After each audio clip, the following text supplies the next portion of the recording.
கடந்த 3 தசாப்த காலமாக இலங்கை இந்திய கடல் எல்லையை இந்திய மீனவர்கள் பல தடவைகளில் அத்துமீறி நுழைந்துள்ளதாக பதிவாகியுள்ளது. இவ்வாறு கடல் எல்லையை அத்துமீறி நுழைந்த மீனவர்கள் கைது செய்யப்பட்டு நீதிவான் முன்னிலையில் ஆஜர்படுத்தப்பட்ட பின்னர் இருதரப்பு உடன்படிக்கைகளின் பிரகாரம் அவர்கள் விடுதலை செய்யப்பட்டு இந்தியாவிற்கு மீண்டும் அனுப்பி வைக்கப்பட்டுள்ளனர். இந்திய மீனவர்கள் இலங்கை கடல் எல்லைக்குள் அத்துமீறி நுழைந்து மீன்பிடி நடவடிக்கைகளில் ஈடுபடும் உறுதியான ஆதாரங்களை கச்சத்தீவு தொகுப்பினூடாக நியூஸ் ஃபர்ஸ்ட் இன்று வெளியிடுகிறது. இந்து சமுத்திரத்தின் முத்து என்று வர்ணிக்கப்படும் தீவக பூமியான இலங்கை அனைத்து பக்கங்களிலும் கடலால் சூழப்பட்டுள்ளது.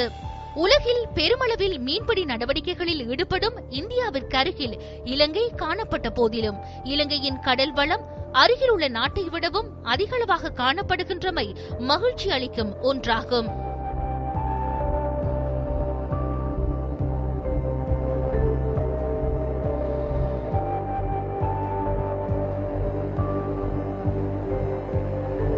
இலங்கை 1730 கிலோமீட்டர் கடல் எல்லையை கொண்டமைந்துள்ளது. இதில் இந்தியாவிற்கு அருகாமையில் உள்ள வடபகுதியில் அதிகளவான கடல் வளங்கள் கொட்டி கிடக்கின்றன. அதாவது யாழ்ப்பாணத்திற்கு தெற்கேயும் மன்னாருக்கு வடக்கேயும் அமைந்துள்ள கடல் பரப்பிலேயே அதிகளவான கடல் வளங்கள் அமைந்துள்ளன. இந்த கடல் எல்லை பகுதியிலே அதிகளவான மீன்வளம் காணப்படுகின்றது என்பது பலருடைய நம்பிக்கையாக காணப்படுகிறது.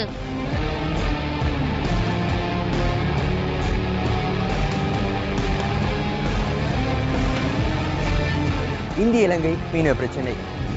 இந்த பிரச்சினை குறித்து இந்திய மீனவர்கள் இலங்கை தொடர்பில் பல்வேறு குற்றச்சாட்டுகளை முன்வைக்கின்றனர். அதே போன்று இலங்கை மீனவர்களும் இந்திய மீனவர்களின் அத்துமீறிய பிரவேசம் குறித்து பல்வேறு குற்றச்சாட்டுகளை முன்வைக்கின்றனர். இதன் உண்மை தன்மை என்ன?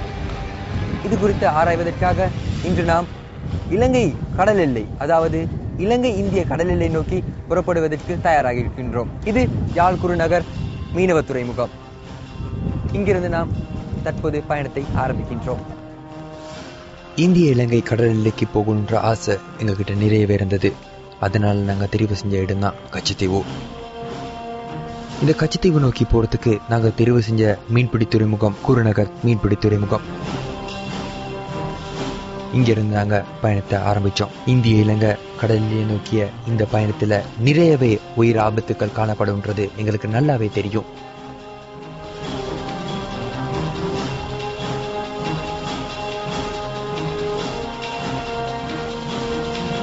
ரகசியமான முறையில எங்களோட நோக்கத்தை நிறைவேற்றிக் கொள்ளணும்னா இந்த மாதிரியான சிறிய ரக படகு ஒன்று தான் எங்களுக்கு தேவைப்பட்டது. கடல் பயணங்களை மேற்கொள்ற நேரம் உயிர் பாதுகாப்பு அங்கி எந்த நேரமும் அணிஞ்சிருக்கணும்ன்றது நினைவுல வச்சுக்கொள்ளுங்க. ஏன்னா ஆபத்து எப்படியும் வரலாம். எங்களோட பயணத்துல முடிவிலின்றது கச்சத்தீவு. இந்த கச்சத்தீவானது யாழ்ப்பாணத்திலிருந்து சுமார் 16 கடல் மைல் தொலைவில் அமைந்திருக்கு. இந்த பயணத்தை தொடரணும்னா சீற்றம் மிகுந்த அலைகளை எதிர்கொண்டு 8 மணித்தியாலம் பயணிக்கணும்னு எங்களோட படகோட்டி ஏற்கனவே தெரிவிச்சாரு. ஆழ்கடல்ல பயணிக்கிற எங்களுக்கு கடல் நடுவுல உள்நாட்டு மீனவர்களால நிர்மாணிக்கப்பட்டிருந்த இறால் வலைகளையும் காணக்கூடியதாக இருந்தது. இந்த இறால் வலைய சிறிதாக காணப்பட்டாலும் இதனால நாட்டுக்கு கிடைக்கிற வருமானம் மிக மிக அதிகமாக உள்ளது. இந்த பயணத்திட இடைநடுவுல சிறிய ரக வலைகளை பயன்படுத்தி மீனவர்கள் கடற்றொழில ஈடுபட்டதையும் எங்களால காண முடிஞ்சது. சுட்டெரிக்கும் கடும் வெயில் எங்களோட தோளும் வாய் உதடுகளும் நல்லாவே காஞ்சிருந்தது. கச்சத்தீவு நோக்கி நாங்க பயணத்தை மேற்கொள்ற நேரம் பல தீவுகளை கடந்தோம். அதுல ஒரு தீவு தான் நெடுந்தீவு. படகுன்றுல பயணிக்கிற நேரம் சரியான முடிவை சரியான நேரத்துல எடுக்கணும். அப்படி எடுத்தா வாழ முடியும். தவறான தீர்மானம்னு அந்த நேரத்துல நாங்க எடுத்தோம்னா எங்களோட உயிருக்கே ஆபத்து ஏற்படும் என்பதை நீங்க நல்லாவே அறிஞ்சு வச்சுக்கொள்ளுங்க. அதை நாங்க அப்போது அறிஞ்சு வச்சிருந்தோம். அதனால தான் நாங்க மீனவர்களோட பேச ஆரம்பிச்சோம்.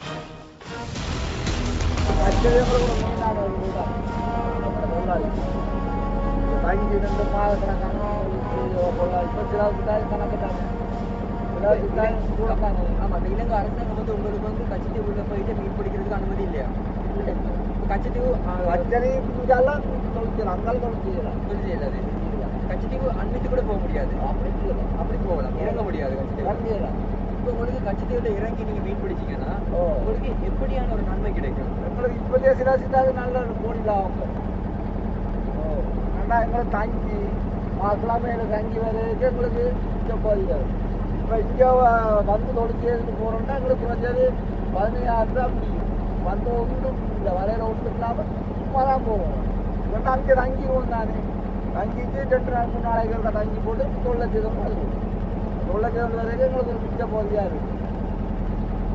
இப்போ இங்கே நாங்கள் இப்போ 1 மில்லியன் சொன்னால் நாங்கள் திரும்பி விட்டு தான் பெறுவோம். இப்போ தொழிலை நாங்கள் செய்ய போகிறோம். தொழில் சிப்பங்களை மீன் படம் இல்லை படம்னா கச்சது தங்கக்கூடிய ஒரு சான்ஸ்னா நாங்கள் தங்குவோம் தானே. தங்கி இன்றைக்கு நாளைக்கு படம் இங்கிட்டு தங்கிட்டு நாளைக்கு பேருந்து அந்த கடல் தான் போக போகிறோம். இப்போ பேருமா தான் நடக்குது. தொழில் வந்து வாய்ப்பு அப்ளைமா தொழில். ஒரு நாளைக்கு படம் ஒரு நாளைக்கு படாது. அப்போ ஒவ்வொரு நாளைக்கு ஒவ்வொரு மீன் போட்டால் கூட 5 நாள் 10 நாளுக்கு உங்களுக்கு நட்டம்லாம் தொழில் வந்துருக்கும். இப்போ உங்களுக்கு வந்து ஒரு நாளைக்கு ஒரு மீன் அதாவது கச்சத்தீவுல நீங்க தங்கி மீன் பிடிக்கிற நேரம் ஒரு நாளைக்கு ஒரு மீன் கிடைச்சாலும் ஒரு 5 நாள் தங்கி இருந்தா ஒரு லாபம் பெரிய லாபம் இருக்கு. நீங்க வந்து கச்சத்தீவுல இருந்து ஒரு நாள் இருந்து அதாவது ஒரு நாளைக்கு தங்கி இருந்து மீன் பிடிச்சீங்கன்னா உங்களுக்கு என்ன மாதிரியான லாபம் கிடைக்கும்? எங்களுக்கு அந்த பெருசா தொழில் நடக்காடி நான் நோமல் நடந்துட்டு இருந்தாலும் எங்களுக்கு நட்டம்லாம் தொழில் ஓடிக்கிட்டு பெருசா தொகையா மீன் பட்ட தான் நாங்கள் இங்கே வருவோம். மற்றபடி எங்கள் சாமான்கள் உப்புகள் சாமான்கள் எல்லாம் இறக்கி அங்கேயே நின்று தங்கி தொழிற்சேனா எங்களுக்கு நட்டம்லாம் தொழில்கள் செய்து கொண்டு வரலாம். தொழிலாளிகள் ஆறுதல் இது ஒரே வெயில் வழியை கிடந்து காஞ்சு இப்போ நாம காலமா இங்கேருந்து இந்த பாகம் படிக்கிற டைமுக்கு அங்கே கேட்டால் பின்னர் நாங்கள் 5 மணி தான் தொழில் குளிக்கிறோம். இப்போ இந்த வாரம் எத்தனை அவங்களும் பிடிக்கிறோம். அவ்வளோ நேரம் வந்து வெயில் தான் கிடக்கும். அங்கேன்னா தொழிலாளி ஆர்வம் தானே எங்களுக்கு அதெல்லாம் நன்மை. சரி කච්චතේ දැන් කච්චතේ ඉන්දියාවේ ඉල්ලනවනේ. ඉන්දියාවේ කොහොමද මේගොල්ලෝ ඉගෙන දන්නවද මේගොල්ලෝ එකට කැමති කියලා වෙලා. இப்போ கச்சத்தீவு வந்து ஒரு கோரிக்கை விடுக்கிறாங்க இந்தியா அவங்களுக்கு வேணும்னு சொல்லி. அதுக்கு வந்து உங்களுக்கு ஒரு விருப்பம் இருக்கு கொடுக்குறதுக்கு கச்சத்தீவு எங்களுக்கு எங்களை இழந்த கடல் நாங்கள் இங்கே விடுகிறது. எங்களை வளர்த்துலாம் இருக்கு. கவர்மெண்ட் வளர்த்துல கூட அழிக்கலாம். அப்போ உங்களுக்கு வந்து கச்சத்தீவு திரும்ப இந்தியாவை கொடுக்குறதுக்கான ஒரு ஆசை விருப்பம் இல்லை. அப்போ கச்சத்தீவு இலங்கைக்கு வேணும், அதாவது இலங்கைக்கே சொந்தமாக வச்சுக்கொள்ளணும். வளம் இந்தியான் இருக்கு. எங்கள் கடல்லாம் இருக்கு வளம். வளங்கள் எங்களை இதெல்லாம் இதெல்லாம் விஷயம் இருக்கு. அங்கே அவட இதில் அவனே இங்கே வரான். எங்களை வளத்துல இருந்து உழைக்கு தான் வரான். ஆனால் நாங்கள் அங்கே எங்களுக்கு அவருக்கு வளம் இருக்கு. இங்கே இறால் இருக்கு, கணவாய் இருக்கு, மீன் இருக்கு, எல்லா வளம் இந்தியான் இருக்கு. வந்த கடல்ல அந்த வளம் இல்லை.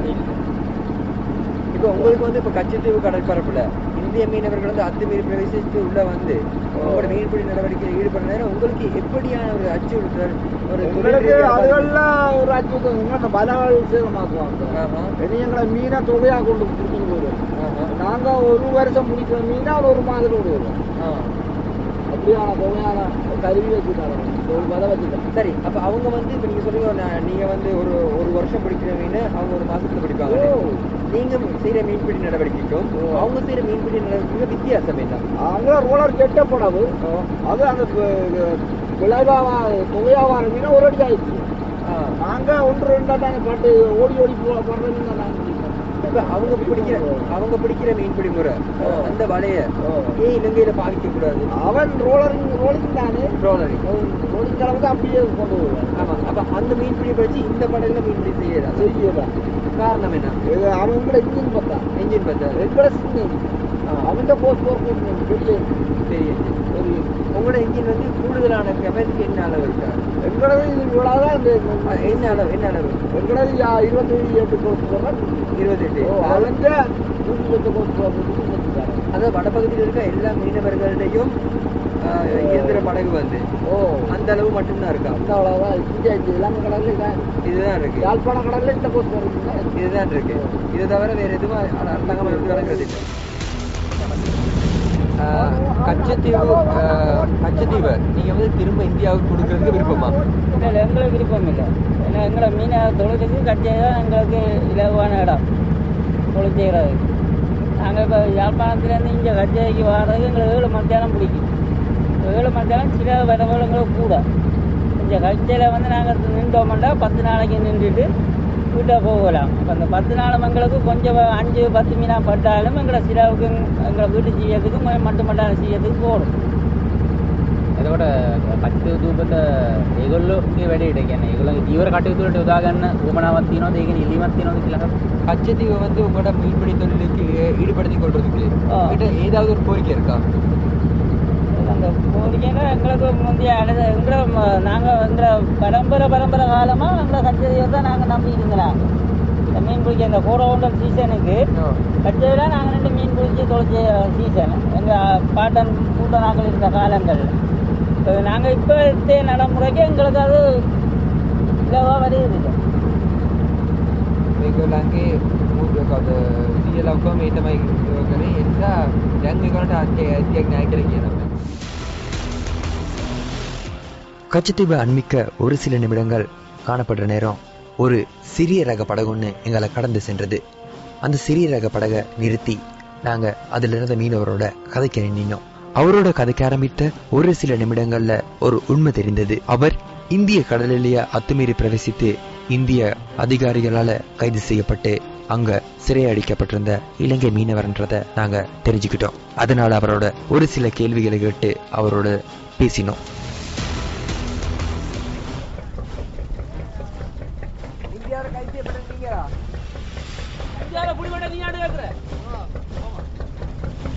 எப்ப முடிவடிங்க?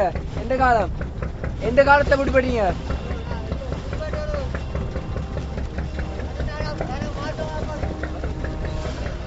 எவ்வளவு காலம் அங்க இருந்தீங்க?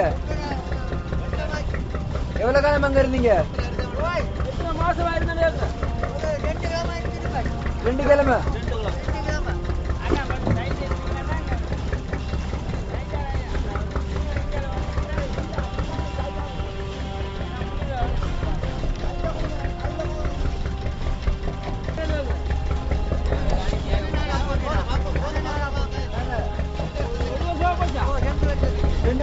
எவ்வளவு காலம் இருந்தீங்க அங்க? எத்தனை மாசம்?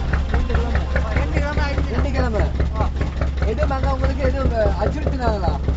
அந்த பிரச்சனை ஒண்ணும் இல்ல. நல்லா கவனிச்சுக்கிட்டாங்களா? நல்லா கவனிச்சாங்களா? சாப்பாடு எல்லாம் எங்க இருந்தீங்க? ஆந்திராவா தமிழ்நாடா? ராமேஸ்வரம்.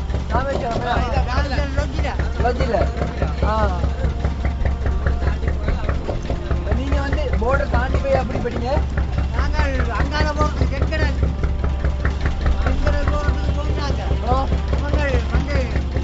அதாவது இந்த கடல்ல இலங்கை கை செஞ்சாங்க. இளங்கடல்ல வச்சு நீங்க போயிட்டீங்க. உங்களுக்கு எல்லாம் தெரியாதா? தெரியும்.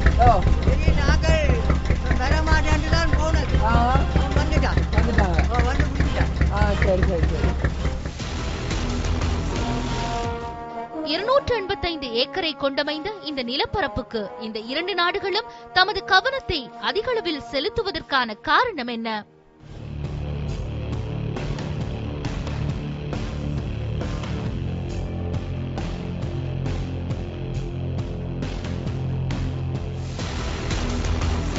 இந்திய இலங்கை அரசாங்கங்களுக்கிடையில் ஏற்படுத்திக் கொள்ளப்பட்ட ஒப்பந்தம் ஒன்றின் மூலம் கச்சத்தீவு முழுமையாக இலங்கைக்கு உரித்தானது. அன்றைய நாள் முதல் இன்று வரை பல்வேறு பிரச்சனைகள் ஏற்பட்டு வருகின்றன. குறிப்பாக தமிழக மீனவர்கள் இலங்கை கடற்பரப்பிற்குள், அதாவது கச்சத்தீவை சூழ உள்ள கடற்பரப்பிற்குள் அத்துமீறி மீன்பிடி நடவடிக்கையில் ஈடுபடுவதனால் இலங்கை மீனவர்களுக்கு கடல் தொழில் பாதிக்கப்படுவதாக குற்றம் எழுப்பப்படுகின்றது.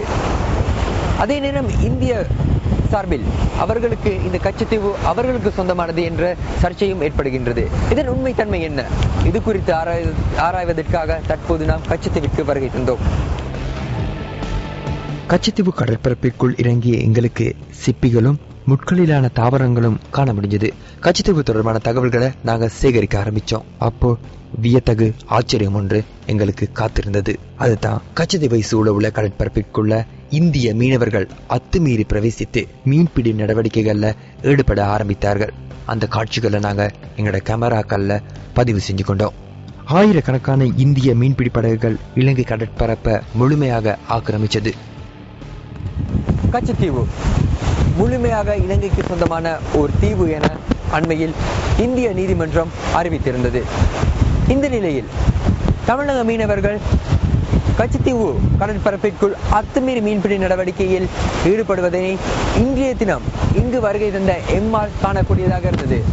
அந்த கடற்பரப்பில் 100க்கும் அதிகமான இந்திய மீனவர்களின் அத்துமீறிய பிரவேசத்தில் கடற்றொழிலில் ஈடுபடுவதை எம்மால் காணக்கூடியதாக இருக்கின்றது. இந்தியாவின் பல்வேறு தரப்பினரும் இலங்கை கடற்பரப்பிற்குள் இந்திய மீனவர்கள் அத்துமீறி பிரவேசித்து மீன்பிடி நடவடிக்கையில் ஈடுபடவில்லை என இந்திய அரசாங்கம் உள்ளிட்ட பல்வேறு தரப்பினரும் தெரிவிக்கின்றனர். எனினும் இன்று எம்மால் காணக்கூடியதாக இருக்கின்றது இந்திய மீனவர்களின் அத்துமீறிய பிரவேசம்.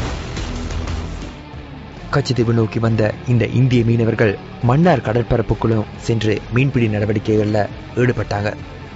இலங்கை கடற்பரப்புல அத்துமீறி பிரவேசித்து தடை செய்யப்பட்ட இழுவை முறையிலான மீன்பிடி நடவடிக்கையில அவங்க ஈடுபட்டாங்க.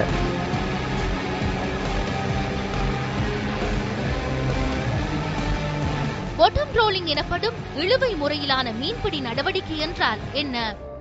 அனைத்து கடல் வளங்களையும் தமது வலைகள்ல சிக்க வச்சு மீன்பிடியில ஈடுபடுற முறைதான் இழுவை முறையிலான மீன்பிடி நடவடிக்கை. இந்த காட்சிகளில் காணப்படுகின்ற விதத்தில் ஆழ்கடலில் உள்ள மீன்கள், கடல் தாவரங்கள், கற்கள் மாத்திரமன்றி மீன்களின் முட்டைகளும் இல்லாது செய்யப்படுகின்றன. இந்த முறைமை ஏன் தடை செய்யப்பட்டுள்ளது? இந்த முறையின் மூலம் கடல் வளங்கள் அளிக்கப்படுவதனால இந்த இழுவை முறையிலான மீன்பிடி நடவடிக்கைக்கு முற்றாக இலங்கை அரசாங்கம் தடை விதிச்சிருக்கு. இருள் கச்சத்தீவை சூழ்ந்தது. அப்போது இந்திய மீனவர்கள் கடற்றொழில தொடர்ந்தும் ஈடுபட்டாங்க. அவங்க எப்படி கடற்றொழில ஈடுபடுறாங்கன்றத ஆராயறதுக்கு எங்களுக்கும் ஆசை இருந்தது. அதனால அன்றைய இரவை கச்சத்தீவுல கழிக்கிறதுக்கு நாங்க முடிவெடுத்தோம். உண்மையை தேடுற நோக்குல கச்சத்தீவுக்கு சென்ற முதல் ஊடகவியலாளர் குழு நாங்க தான். அதே மாதிரி முதலாக கச்சத்தீவுல நிற்கதிக்குள்ளான ஊடகவியலாளர்களும் நாங்க தான்.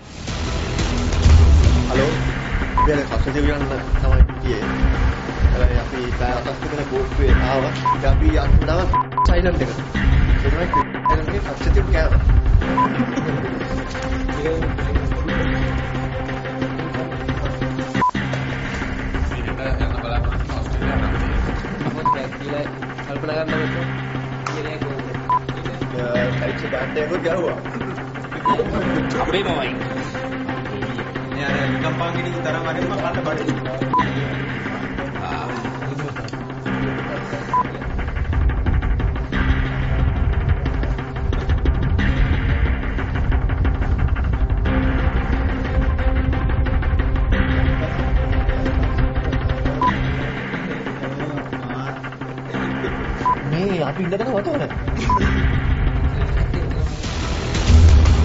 அன்றைய இரவு அந்த தீவுல உள்ள ஒரே ஒரு கட்டடமான புனித அந்தோணியார் தேவாலயத்துல நாங்க கழிச்சோம்.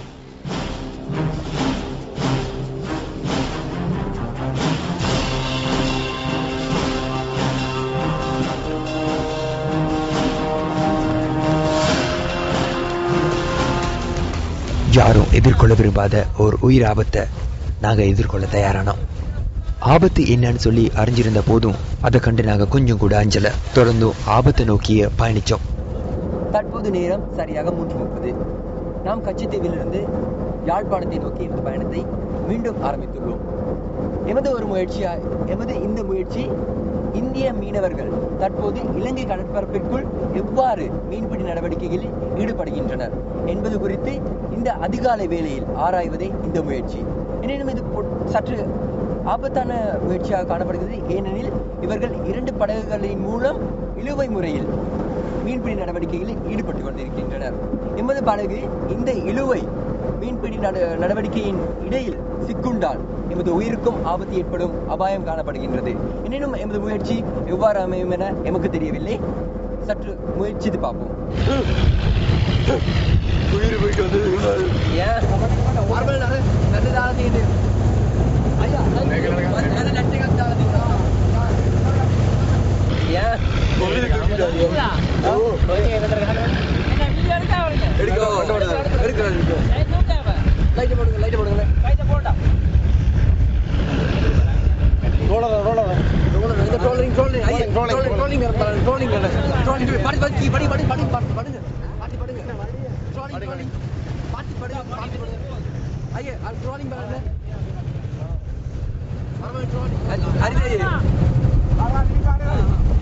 இல்ல திரும்ப நிறுத்த போக முடியுமா?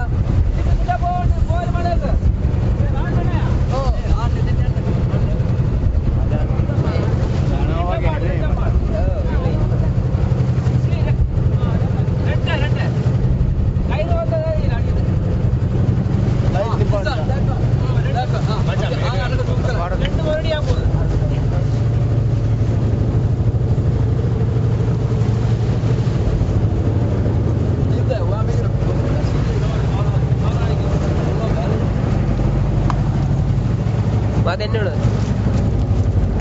අපි බැලන්ස් වෙන්න මෙන්න මෙතරාවන හරි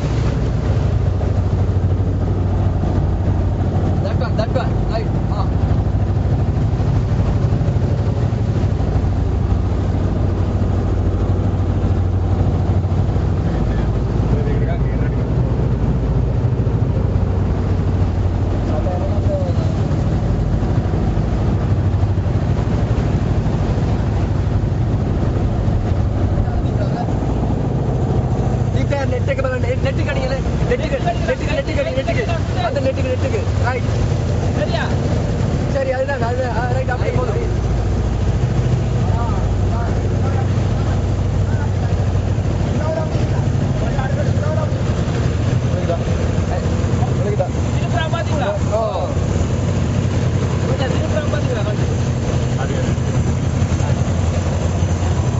உங்களை பார்க்க நேவி மாதிரி தான் இருக்கு.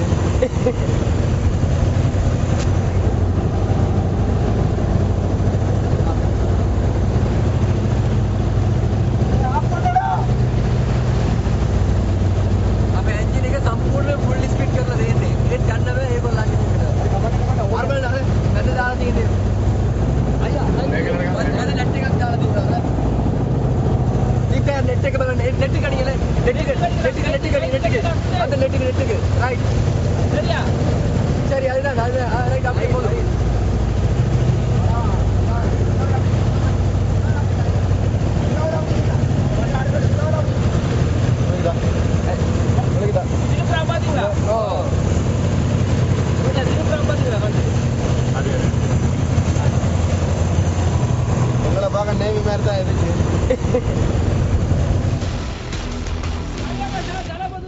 இந்த உயிர் ஆபத்திலிருந்து நாங்க மீண்டுட்டோம். அதை எண்ணி இப்போ நாங்க மகிழ்ச்சியாக இருக்கோம்.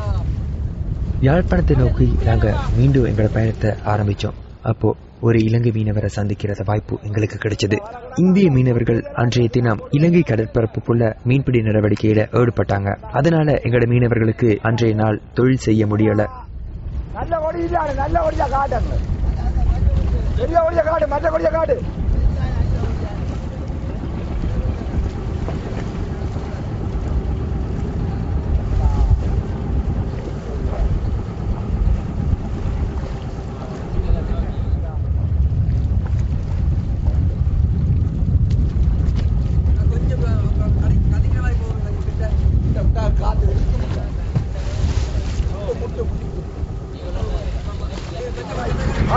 வச்சு முடியாண்டா பயவரா, தளத்துல வச்சு முடியா, வீடியோ எடுக்க தளத்துல வச்சு முடி, தளத்துல வச்சு முடி, ஊடவிடாயா தளத்துல பிடிச்சா இப்படி. அதான் தொழிலாளி தாண்டி இந்தியன் ரோலர் வந்தால நாங்க வலை தொழில் செய்ய முடியாம போயிட்டு வலைய வட்டி எடுத்து போயிடுவாங்க. அப்ப நீங்க வலை போடவே இல்லையா? இல்ல, வெண்ட போடவே இல்லை. நாளைக்கு தான் வலை போட்டு போயிட்டு போறோம். அதுக்காக தங்கி கடல்லே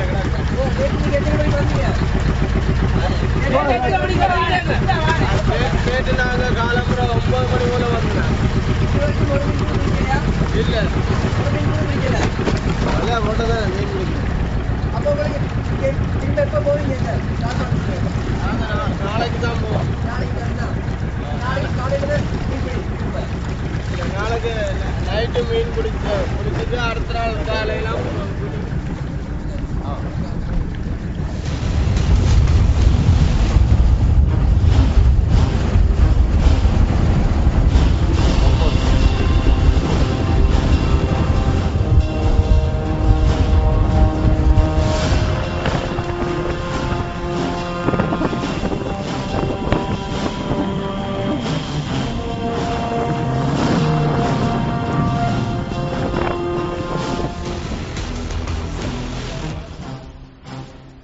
இந்திய மீனவர்கள் இலங்கை கடற்பரப்புக்குள்ள கடல் தொழில ஈடுபட்டனால அதிக அளவான பாதிப்பு எங்கட மீனவர்களுக்கு தான் ஏற்பட்டிருக்கு.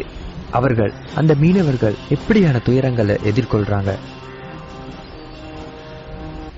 இந்தியா ட்ரோலர் இலங்கை கடல் அத்துமீறி வாரதால எங்கட முழு சமுதாயத்துல தொழிலுமே பாதிக்கப்படுது. இதுல முதலாவது எங்கட ட்ரோலர் கிட்டத்தட்ட 1976ஆம் ஆண்டிலிருந்து நாங்க இந்த தொழிலை செய்து வாழ்வாதாரத்துக்காக செய்து வரோம். இந்த கிட்டத்தட்ட இந்த இவ்வளவு காலத்துக்குள்ளேயும் ஒரு நாளைக்கு இந்தியா ட்ரோலர் 3000 ட்ரோலர் வருது. இந்த 3000 ட்ரோலரும் ஒரு நாளைக்கு ஒரு போட்டுக்கு 20 மணித்தியாலம் வீதம் 60,000 மணித்தியாலம் இந்த கடல்ல தொழில் செய்யுது டே நைட்டா. இந்த 60,000 தொழிலும் எங்கட மீனவர்கள் தொழில் செய்ய போனா 9-10 மாசத்துக்கு கிட்டத்தட்ட 9-10 மாசத்துக்கு ஒரு நாள் செய்கிற தொழிலை நாங்க 9 மாசம் 10 மாசத்துக்கு செய்ய.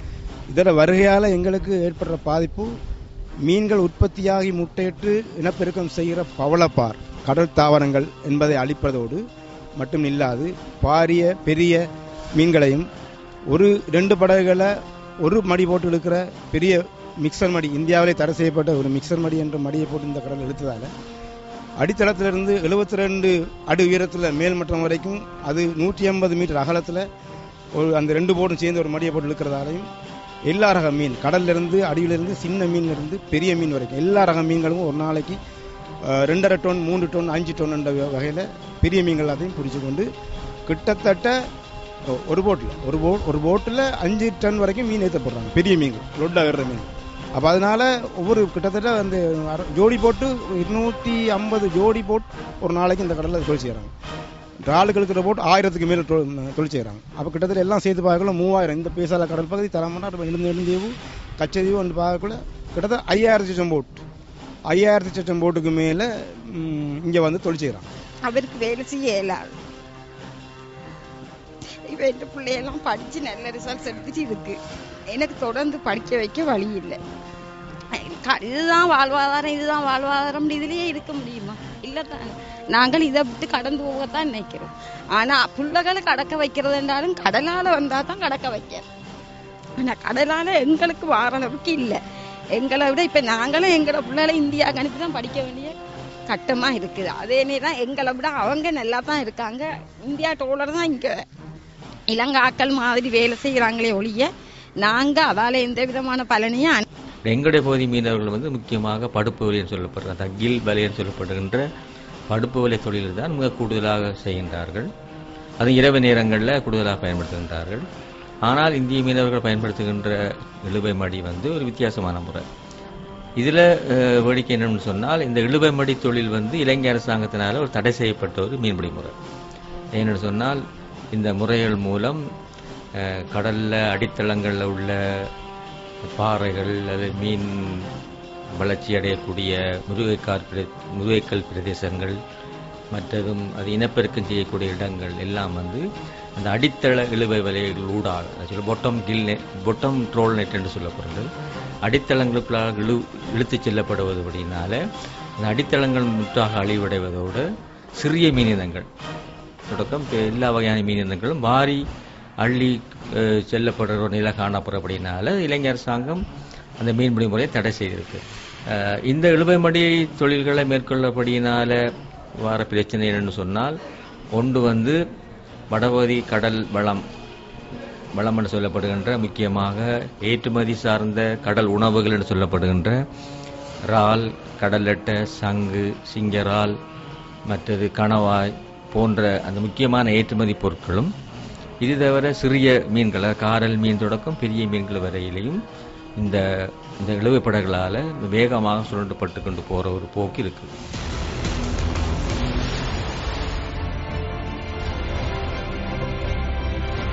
இலங்கை மீனவர்கள் மீன்பிடி நடவடிக்கையில் ஈடுபட்டதன் பின்னர் இவ்வாறான மீன்களையே அவர்கள் கொண்டு வருகின்றனர். இந்த மீன்கள் நுகர்வோரின் கைகளுக்கு செல்வதற்கான வாய்ப்புகள் அதிகமாக காணப்படுகின்றன. அதே போன்று அவை அப்புறம் வீசப்படுவதற்கான வாய்ப்புகளும் அதே அளவு காணப்படுகின்றன. இவ்வாறாயினும் அதனால் அதிகம் பாதிக்கப்படுபவர்கள் மீனவர்களே.